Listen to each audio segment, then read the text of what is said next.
नमस्कार, मी Savita cooking time मराठीमध्ये सर्वांचे मनापासून स्वागत। आज आपण श्रीकृष्ण जन्माष्टमी विशेष गोविंद लाडू बनवणार आहोत। या लाडूला सुदाम लाडू असे सुद्धा बोलतात।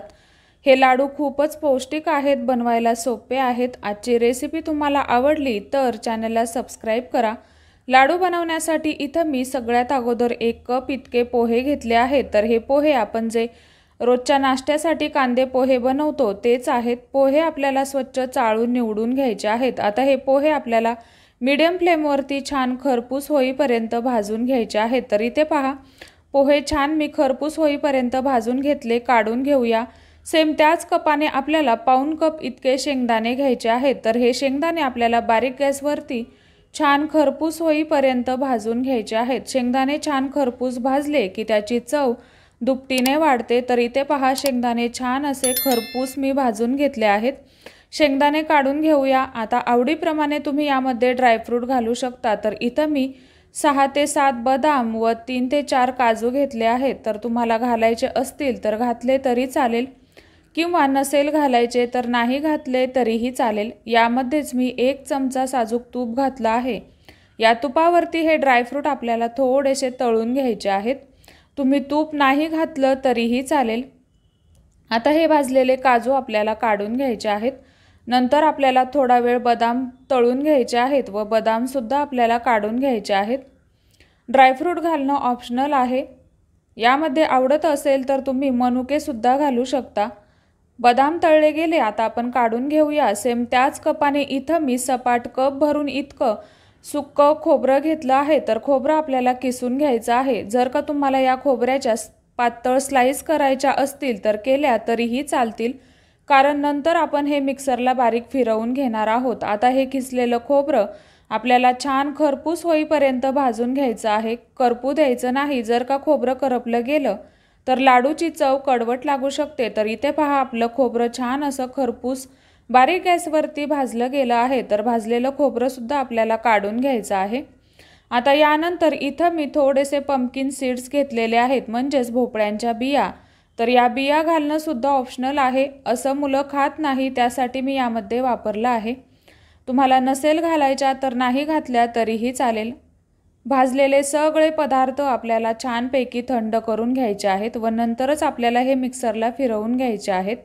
तर आता सगळं साहित्य आपलं छानपैकी थंड झालं आहे। आता हे आपल्याला मिक्सरला फिरवून घ्यायचं आहे। तर सगळ्यात अगोदर आपण पोहे मिक्सरला फिरवून घेणार आहोत। याचं कारण असं की पोहे फिरवताना आपल्याला जास्त वेळ लागतो। जर का सुरुवातीलाच आपण सगळं साहित्य एकत्र फिरवत बसलो तर बाकीच्या साहित्याला खूप जास्त तेल सुटेल व पोह्यांची व्यवस्थित अशी पावडर होणार नाही। तर इथे पहा, आपल्याला शक्य होईल तितकी पोह्यांची बारीक अशी पावडर बनवून घ्यायची आहे। जर का पोहे फिरवताना जाड राहिले तर खाताना लाडू अतिशय करकरीत लागतो व दाताखाली व्यवस्थित लागत नाही। यासाठी पोहे आपल्याला सेपरेट फिरवून घ्यायचे आहेत। नंतर राहिलेलं साहित्य आपल्याला मिक्सरला फिरवून घ्यायचं आहे। या भाजलेल्या खोबऱ्यापैकी मी मुठभर खोबरं थोडं साईडला ठेवलं आहे। लाडूमध्ये छान लागतं, यासाठी ऑप्शनल आहे। आता राहिलेलं साहित्य आपल्याला मिक्सरला अगदी चालू बंद करत फिरवून घ्यायचं आहे। खूप जास्त बारीक करत बसायचं नाही, कारण नंतर आपण हे परत मिक्सरला फिरवून घेणार आहोत। फिरवलेलं साहित्य आपल्याला ताटामध्ये काढून घ्यायचं आहे। आता लगेच आपण यामध्ये घालणार आहोत गूळ। तर इथं मी 1.5 कप इतका गूळ घेतला आहे। ज्या कपाने आपण सर्व साहित्य घेतलं त्याच कपाने आपल्याला गूळ घ्यायचा आहे। तर इथं मी 1.5 कप गूळ वापरला। तुम्हाला तर जर थोडासा कमी करायचा असेल तर कमी केला तरीही चालेल।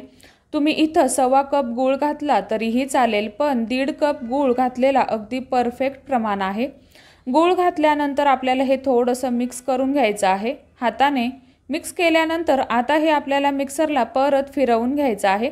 फिरवत असताना आपल्याला हे चालू बंद करत बारीक असं फिरवून घ्यायचं आहे। तर इथे पहा, अगदी छान असं बाइंडिंग या मिश्रणाला आलं आहे। अशाच पद्धतीने आपल्याला हे सगळं मिक्सरला फिरवून घ्यायचं आहे। मिक्सरला फिरवत असताना अगदी मोठं जर का ठेवलं तर लाडूला हवं तसं बाइंडिंग येणार नाही। तर आता हे मिश्रण फिरवून झालं। यामध्ये आवडीप्रमाणे तुम्ही वेलची पूड घालू शकता। इथं मी फक्त जायफळ घातलं आहे। तर थोडंसं जायफळ आपल्याला यामध्ये किसून घालायचं आहे। आपण भाजून घेतलेले पंपकिन सीड सुद्धा मी यामध्ये घातले। आता हे लाडूचं मिश्रण आपल्याला छानपैकी मिक्स करून घ्यायचं आहे। व्यवस्थित मिक्स करून घेतल्यानंतर आवडीच्या आकाराप्रमाणे आपल्याला याचे लाडू वळवून घ्यायचे आहेत।